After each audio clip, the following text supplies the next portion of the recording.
nation's chief had strong words for the media. An upscale community is disrupted by murder, and a senior cabinet minister is at the heart of police investigations.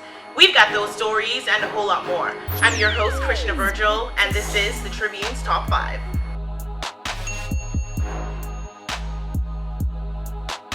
It was a week of lows for the Christie administration, and when Prime Minister Perry Christie finally responded, he revealed that he wasn't too happy with members of the press. The nation's chief on Thursday said he was stupefied by the arrogance of some journalists who presume to make decisions for others, adding that those in the media who criticize his leadership capability can go to hell.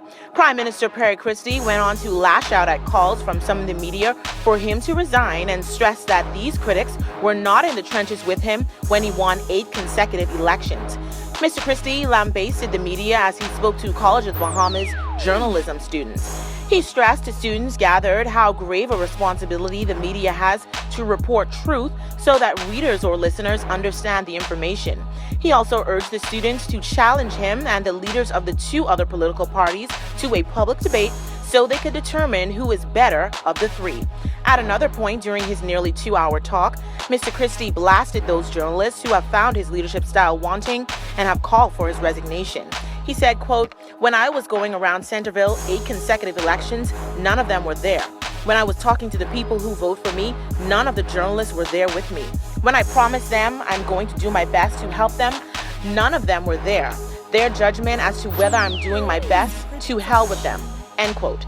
Despite assurances that Bahamar would open on Friday, the $3.5 million mega resort will not open until early May, officials announced on Tuesday night in a statement. In the press release, the resort also blamed the performance of the lead contractor, saying work on the property had not met Bahamar's standards of excellence and were not acceptable. Executives added that they relied on statements from its construction manager and lead contractor when it previously announced a March 27th opening date. Minister of Tourism Obi Wilshcombe said while industry stakeholders were anxious to wow the world with the new resort, the high expectations of the property must not be compromised. The delayed opening angered more than 200 pre-booked guests who vented their frustrations on Bahamar's official Facebook page. Some guests also took exception to them having to learn about the delay secondhand through Facebook, as opposed to a formal notification from the resort. However, Robert Sandy Sands, Bahamar's Senior Vice President of Government and External Affairs on Thursday told the Tribune that all guests affected by Bahamar's delayed opening will be compensated and considered VIP. Shockwaves rattle the pristine upper-class community of Old Fort Bay after a wealthy Australian podiatrist was murdered. Police have confirmed that Donna Vasili, the wife of murdered Australian podiatrist Philip Vasili, is in their custody. Authorities also confirmed to the Tribune on Wednesday that they had located what is believed to be the weapon used in the murder. Police reports indicated that shortly after 8 a.m. on Tuesday, officers responding to calls of a homicide at a home on Ocean Drive, Old Fort Bay, discovered the body of the 59-year-old with several stab wounds in the chest.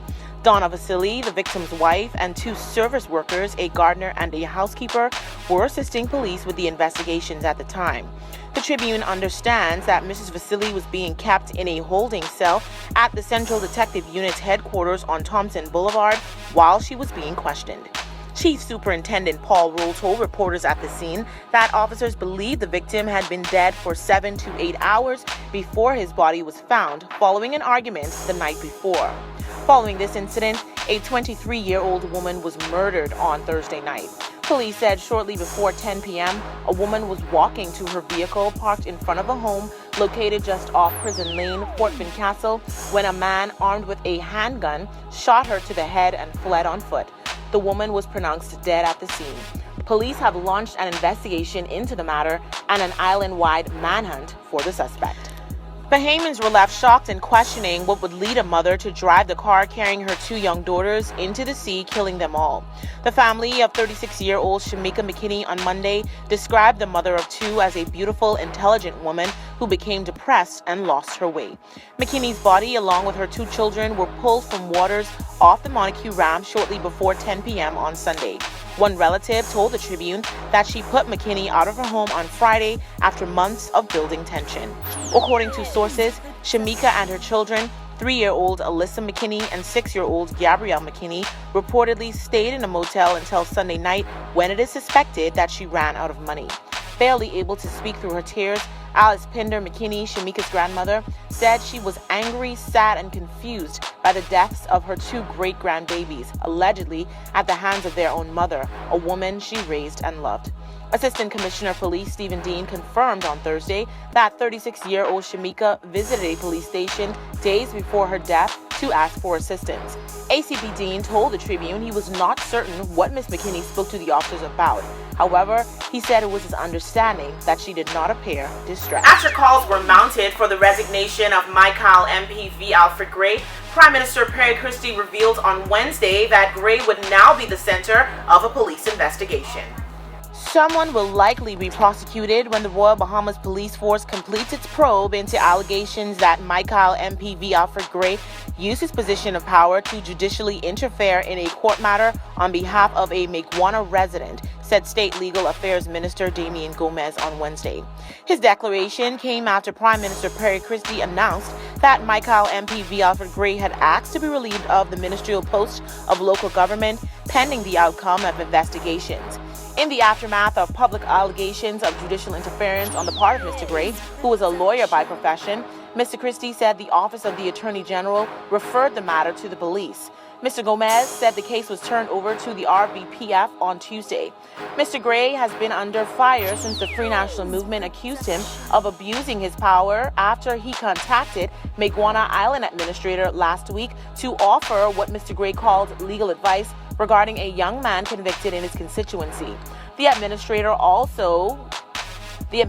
was also the local magistrate who presided over the case.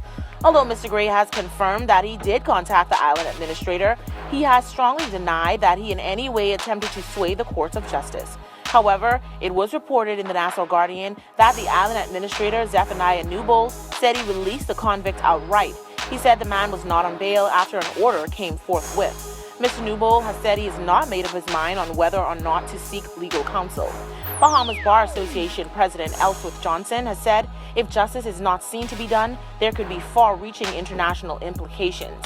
He urged the government to launch an independent inquiry into the matter with a retired Chief Justice and a senior bar member heading up the probe. Want to get in on the discussion? Well, here's how you can.